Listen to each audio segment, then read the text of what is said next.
आप गाली देंगे तो आप सुर्खियों में आ जाएंगे। आप बेरोजगारी की बात करें, कोई उस पर नहीं सुनेगा, जबकि पूरा देश बेरोजगारी से त्रस्त है।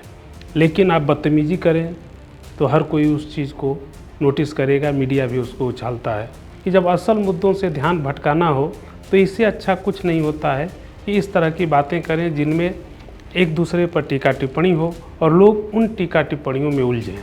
भाषा की गरिमा पहले भी टूटती रही है। जैसे ये ऐसा नहीं है कि इसी बार प्रधानमंत्री को बोला गया, लेकिन पहले इस तरह से नहीं होता था। चुनाव में नारे जरूर कुछ लगते थे। तो कांग्रेस के नेताओं ने एक नारा दिया कि चिकमंगलूर चिकमंगलूर एक शेरनी 100 लंगूर। तो इस तरह के नारे चले। नेहरू इस देश के सबसे डेमोक्रेटिक लीडर थे। नेहरू के पास तानाशाह होने का मौका था, नेहरू के पास अधिनायकवादी होने का मौका था, नेहरू के पास लोकतंत्र की जगह अपने आप को सार्वभौमिक राष्ट्रपति बना देने का मौका था। तो उसी नेताजी सुभाष चंद्र बोस ने गांधी जी को राष्ट्रपिता कह के अपना सलाम भेजा था। अब आज तो गांधी और नेताजी को लड़ाने की कोशिश की जाती है। कहीं मनभेद हो ही जाए, मान लीजिए, तो उसके लिए जुबान पर भेद लाने की क्या ज़रूरत है। नमस्ते, मेरा नाम है रियाश और आप देख रहे हैं एबीपी लाइव। कांग्रेस अध्यक्ष मल्लिकार्जुन खड़गे का एक विवादित बयान सामने आया है। एक जनसभा के दौरान उन्होंने पीएम मोदी के चेहरे पर वोट मांगने पर तंज कसा है और पीएम मोदी को रावण से कंपेयर किया है। क्या कहा है मल्लिकार्जुन खड़गे ने, सुनिए। एमएलए इलेक्शन भी तुम्हारी सूरत देखना, एमपी इलेक्शन में भी तुम्हारी सूरत देखना, हर जगह कितने भाई, क्या आपके रावण के जैसा 100 मुख है क्या है। आज हमारे साथ मौजूद हैं सीनियर प्रोड्यूसर विचित्र मणि राठौर जी। आज हम उनसे जानेंगे इस बयान के पीछे की कहानी। विचित्र जी, आपका बहुत बहुत स्वागत है एबीपी लाइव पर। इस बयान के पीछे आपसे हम जानना चाहेंगे कि क्यों लोग ऐसे कमेंट्स अक्सर करते हैं। देखिए, मल्लिकार्जुन खड़गे की पहचान एक सीजन पॉलिटिशियन की है, एक ऐसे नेता की है जो काफ़ी पुराने राजनीति में करीब 60 साल का उनका अनुभव है। इसलिए उनसे तो ये उम्मीद नहीं होगी किसी को कि वो इस तरह से भाषा की मर्यादा तोड़ेंगे। लेकिन ऐसी बातें इसलिए आती हैं कि जब चुनाव होता है तो लोग सुर्खियों में आना चाहते हैं।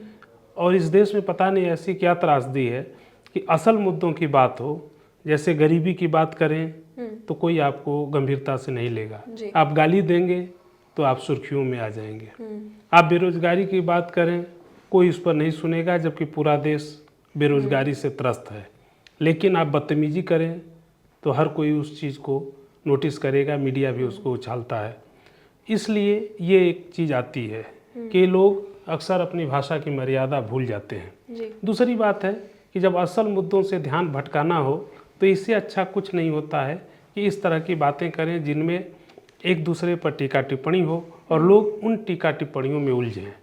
तीसरी चीज़ है कि गाली गलौज वाली स्थिति एक तरह से देखें तो पब्लिक के लिए भी वो मनोरंजन का साधन हो गया है।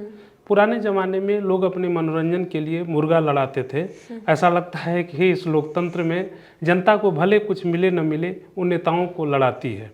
मैं ये बात बहुत इसलिए बात कह रहा हूँ कि जनता को ये बात होनी चाहिए कि अगर किसी ने किसी दूसरे पर फप्ती कसी या अश्लील भाषा का प्रयोग किया और जनता ये कर दे कि उसने तो किया ही, उसके बाद में रिएक्शन में दूसरे नेता भी अगर उस तरह की बात करेंगे तो जो भी बदतमीजी वाली भाषा बोलेगा हम उसको वोट नहीं करेंगे। देखिए, नेताओं की जुबान अगले दिन से सुधर जाएगी। लेकिन ऐसा होता नहीं है। ये बात ऐसा नहीं है कि सिर्फ मल्लिकार्जुन खड़गे ने कही है, ये बात बीजेपी की तरफ से भी कही गई है। गुजरात में ही हेमंत बिस्व शर्मा, वो कांग्रेस में जमाने तक थे, 8 साल से 9 साल से बीजेपी में हैं, मुख्यमंत्री हैं असम के। उन्होंने बयान दिया कि राहुल गांधी की दाढ़ी बढ़ी हुई है तो सद्दाम से तुलना कर दी। सद्दाम से तुलना करके वो उनको तानाशाह, उनको अधिनायकवादी, उनको एक किस्म से देखें तो हिंदू मुस्लिम वाली भी जो वोट का समीकरण बन रहा है उसमें बांधने की कोशिश की। तो दोनों तरफ से भाषा की मर्यादा गिरती है और वो इसलिए गिरती है कि असल मुद्दे जो हैं उनकी तरफ कोई ध्यान न जाए, उस पर बात न हो, क्योंकि उस पर बात होगी तो बहुत सारे चेहरे, बहुत सारे नेता और बहुत सारे लोगों की जो एक छवि बनाई गई है देवता पुरुष की, वो सारी छवियां खंडित होंगी।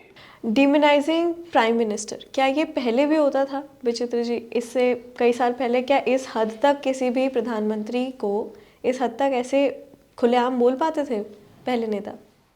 देखिए, भाषा की गरिमा पहले भी टूटती रही है। जैसे ये ऐसा नहीं है कि इसी बार प्रधानमंत्री को बोला गया, लेकिन पहले इस तरह से नहीं होता था।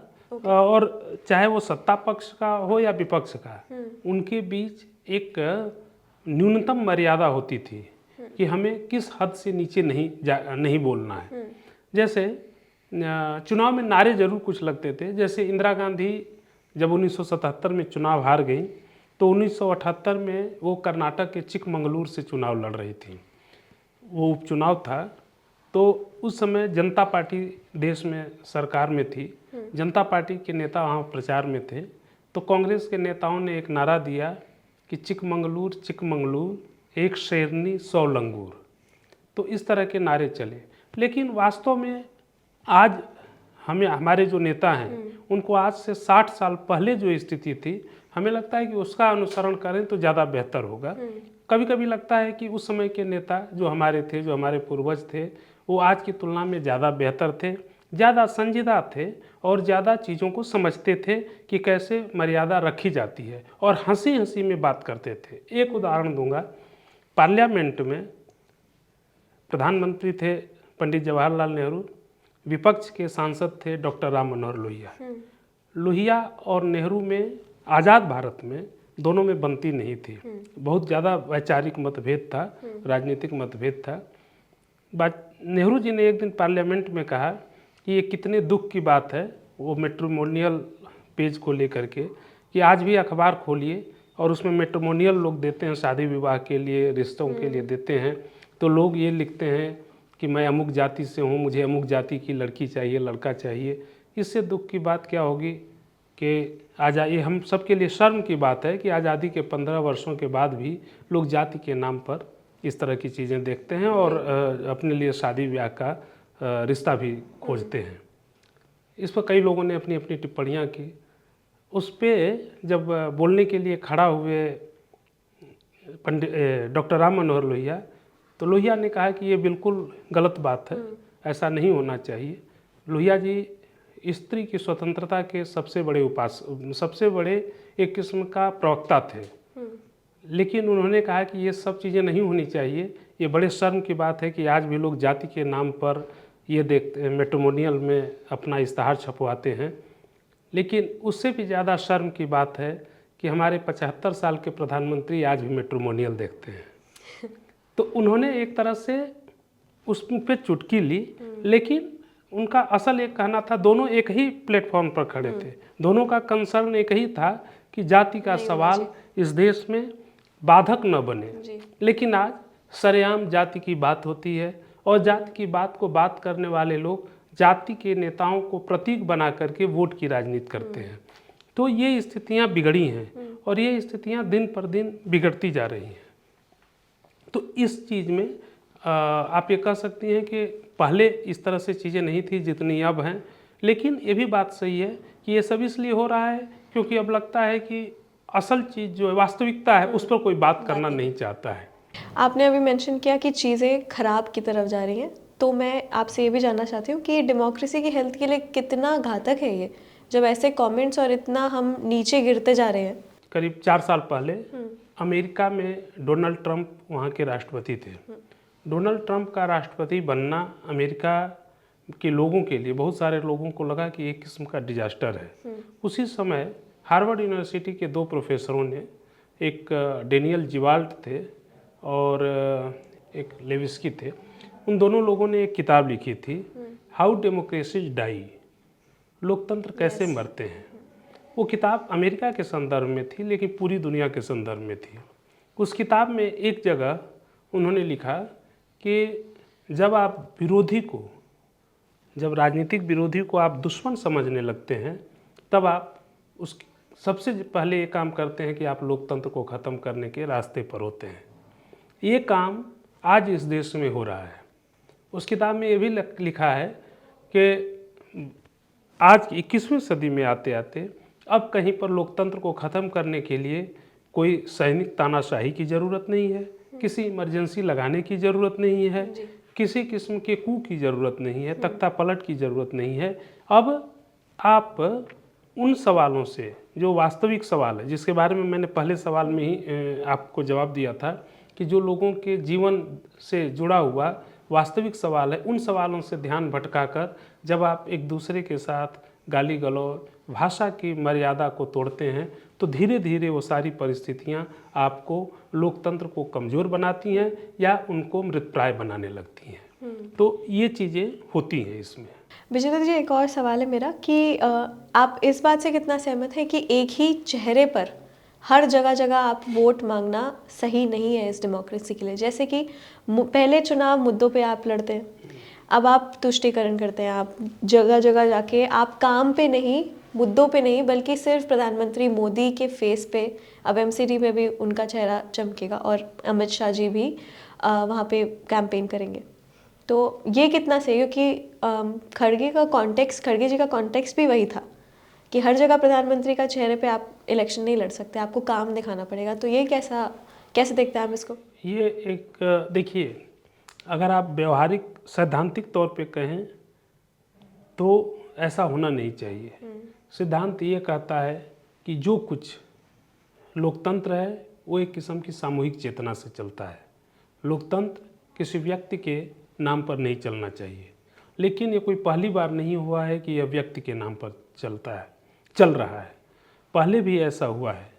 एक तो ये बात सही है कि आज की तारीख में जैसे पहले एक उदाहरण दे दूं, जब पंडित जवाहरलाल नेहरू की तबीयत खराब होने लगी थी 1962 के बाद, तो कांग्रेस में ये सवाल उठने लगा था कि हु आफ्टर नेहरू, नेहरू के बाद कौन। यानी ये सवाल में ही ये जवाब छुपा है कि शायद एक शून्यता थी, एक शून्य था कि आखिर नेहरू जब नहीं रहेंगे तो इस देश को कौन चलाएगा। देखिए, इतना बड़ा देश कोई व्यक्ति के बल पर नहीं चलता है। व्यक्ति कभी भी इतना महत्वपूर्ण नहीं होता है। व्यक्ति की अहमियत क्या होती है? 2 साल, 5 साल, 10 साल, 15 साल, 20 साल। कोई भी व्यक्ति 100 साल से ज़्यादा इतिहास पर हस्ताक्षर अपना नहीं कर पाता है, अगर वो पूरा जीवित रहा तब भी। लेकिन ये देश तो 100 साल का नहीं है, यह देश तो 5000, 7000 वर्षों का है। 7000 वर्ष के बाद भी रहेगा, जब कल हम आप नहीं रहेंगे तभी यह देश रहेगा। तो इसीलिए जब कोई व्यक्ति ये समझता है कि वही देश को चला रहा है और उसके बिना देश नहीं चलेगा, तो एक शेर है कि तुझसे पहले जो एक शख्स यहाँ तख्त नशीं था, उसको भी अपने खुदा होने का इतना ही यकीन था। तो वो स्थिति सिर्फ नरेंद्र मोदी के ही साथ नहीं है। ये बात सही है कि आज बीजेपी प्रधानमंत्री के चेहरे के अलावा किसी और चेहरे पर या सामूहिक चेतना में नहीं दिखती है। वो दिखती है तो एक व्यक्ति के चेहरे पर दिखती है। लेकिन ये पहले भी था। कैसे था? 1971 में जब चुनाव हो रहा था तो पूरा चुनाव इंदिरा गांधी के नाम पर लड़ा गया था। और उस समय क्या नारा दिया जाता था? इंदिरा गांधी खुद बोलती थी कि मैं बोलती हूँ गरीबी हटाओ, और विपक्ष के नेता बोलते हैं इंदिरा हटाओ। क्या इंदिरा को आप लोग हटाना चाहते हैं? कांग्रेस के ही एक अध्यक्ष थे, उन्होंने इंदिरा गांधी के बारे में कहा था कि Indira is India, India is Indira. और बीजेपी के एक प्रवक्ता ने प्रधानमंत्री के बारे में कहा कि मोदी जी देश के बाप हैं। तो जब इस तरह की भाषा इसलिए बोली जाती है कि हम लोकतंत्र का जो मूल तत्व है कि सब लोग मिलकर इसको चलाएंगे, कोई एक व्यक्ति नहीं चलाएगा, उससे भटक गए हैं। और वो उस भटकाव का ही ये नतीजा है कि हर चुनाव में ये नहीं होता है कि हम जो हमारे लोकतंत्र की बुनियादी व्यवस्था है, हमारे लोकतंत्र की बुनियादी व्यवस्था पार्लियामेंट्री फॉर्म ऑफ डेमोक्रेसी है। हम लोगों ने संसदीय लोकतंत्र को अपनाया था। इसमें प्रधानमंत्री के बारे में भी कहा जाता है कि फर्स्ट अमॉन्ग इक्वल, ये कहा गया है। ये नहीं है कि प्रधानमंत्री सबसे ऊपर है, सारे कैबिनेट मंत्री हैं, उनमें पहला प्रधानमंत्री है। लेकिन व्यवहारिकता में ये है कि प्रधानमंत्री के सामने कोई नहीं है। और ये मोदी जी ही नहीं किए हैं। इस देश में सबसे शालीन प्रधानमंत्री लाल बहादुर शास्त्री को माना जाता है। आपको ये जानकर आश्चर्य होगा कि जवाहरलाल नेहरू की मृत्यु के बाद जब लाल बहादुर शास्त्री प्रधानमंत्री बने, उन्होंने पीएमओ बनाया, प्राइम मिनिस्टर ऑफिस। उससे पहले प्राइम मिनिस्टर ऑफिस नहीं था। नेहरू इस देश के सबसे डेमोक्रेटिक लीडर थे। नेहरू के पास तानाशाह होने का मौका था, नेहरू के पास अधिनायकवादी होने का मौका था, नेहरू के पास लोकतंत्र की जगह अपने आप को सार्वभौमिक राष्ट्रपति बना देने का मौका था। लेकिन नेहरू ने सब कुछ के बावजूद इस बात का ख्याल रखा कि देश डेमोक्रेटिक तरीके से चले, और उन्होंने अपने तय डेमोक्रेसी को चलाया, और वो डेमोक्रेसी इस देश में जिंदा रहा। उनकी बेटी इंदिरा गांधी ने ही स्थितियां बिगाड़ी, लोकतंत्र को सस्पेंड किया, ये दूसरी बात है। लेकिन अब देखिए कि लाल बहादुर शास्त्री जब प्रधानमंत्री बने तो उन्होंने पीएमओ बनाया। उसके बाद जो भी प्रधानमंत्री बनते गए, सभी प्रधानमंत्रियों की कोशिश यही रही कि सत्ता और शक्ति उनकी मुट्ठी में रहे। तो इसका नतीजा ये हुआ कि जो लोकतंत्र में सबकी हिस्सेदारी होनी चाहिए वो नहीं हो पाई, और धीरे धीरे चीज़ें कमज़ोर होती गई, या आप कहें कि लोकतंत्र सामूहिक चेतना से न चलकर एक व्यक्ति की व्यक्तिगत चेतना से चलने लगा। विजेंद्र जी, एक आखिरी क्वेश्चन मैं आपसे ये पूछना चाहती हूँ कि अपशब्द ये किसी भी ह्यूमन सेंटिमेंट को, स्पेशली इंडिया के लोगों में, ये कैसे अफेक्ट करता है उनको? क्या लोग ज़्यादा भावुक हो जाते हैं या उनका अलग रिएक्शन निकलता है, कैसे? देखिए, ये सारी चीज़ें इस बात पे निर्भर करती है कि जिनके लिए कहा जाता है उनके लिए लोगों की भावनाएं क्या हैं। जैसे गुजरात में प्रधानमंत्री नरेंद्र मोदी के बारे में जैसे अभी कहा गया, कुछ दिनों पहले मधुसूदन मिस्त्री ने कह दिया था कि औकात दिखा देंगे। कल मल्लिकार्जुन खड़गे ने कह दिया कि 100 मुंह वाले रावण बता दिया। अब देखिएगा, जहाँ तक मुझे लगता है कि अभी चुनाव में 5 तारीख को दूसरे चरण का चुनाव है गुजरात में, 3 तक प्रचार होगा। प्रधानमंत्री, हमको जहाँ तक लगता है कि वो जरूर इस मुद्दे को उठाएंगे। अगर बुनियादी सवाल पर ही बात करनी हो तो कायदे से चाहिए कि कोई प्रधानमंत्री स्तर का व्यक्ति इन सब चीज़ों में न आए, लेकिन वो इन चीज़ों को उठाते हैं। औकात वाली बात को भी उन्होंने उठाई थी। उन्होंने कहा था कि मेरी क्या औकात है, उन्होंने कहा मैं तो सेवादार हूँ। इस चीज़ से उन्होंने गुजरात के लोगों से अपना एक संबंध जोड़ा, उनके साथ अपना एक भावुक रिश्ता बनाया। उन्होंने बताने की कोशिश की कि मैं भी तुम्हारी तरह गुजराती हूँ, यहीं की मिट्टी से पैदा हुआ हूँ, पला बड़ा हूँ। लेकिन प्रधानमंत्री जी उसकी आड़ में इस सवाल का जवाब नहीं दिए कि मोरबी में जो 136 लोग मर गए, जो मच्छू नदी पर पुल टूटा था, झूला वाला पुल, वो पुल का रखरखाव करने वाली कंपनी के मालिक पर कोई कार्रवाई नहीं हुई। कार्रवाई बड़े छोटे लोगों पे हुई। और ऐसा क्यों हुआ? प्रधानमंत्री जी ने इस सवाल पर का जवाब नहीं दिया कि सबको पानी कब मिलेगा या नहीं मिलेगा। इस सवाल पर जवाब नहीं दिया कि वहाँ पर बेरोजगारी की समस्या का हल होगा कि नहीं होगा।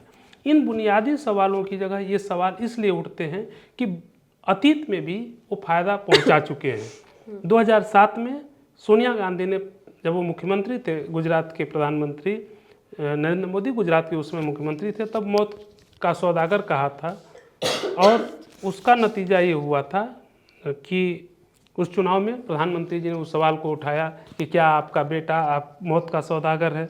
लोग उस बात पे जुड़ गए। चाय वाला के सवाल पर उड़ा वो ये बातें जुड़ी। ऐसी चीज़ें होती हैं।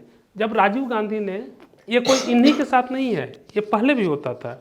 1984 में जब इंदिरा गांधी की हत्या हुई, इंदिरा गांधी की हत्या एक अति निंदनीय घटना थी, लेकिन उस हत्या के बाद देश भर में जो सिख दंगे हुए थे वो उससे भी ज़्यादा निंदनीय थे।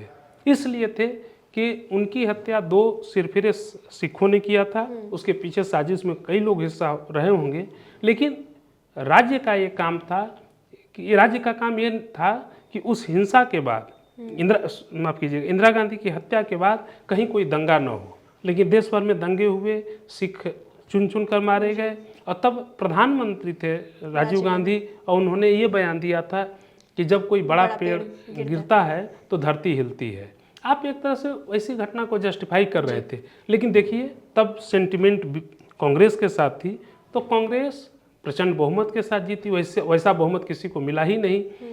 तो नेता आज अगर गाली गलौज को इस्तेमाल कर रहे हैं तो इसलिए कर रहे हैं कि मुझे दुख के साथ ये कहना पड़ रहा है कि हमारे नेताओं का कद बहुत छोटा हो गया है।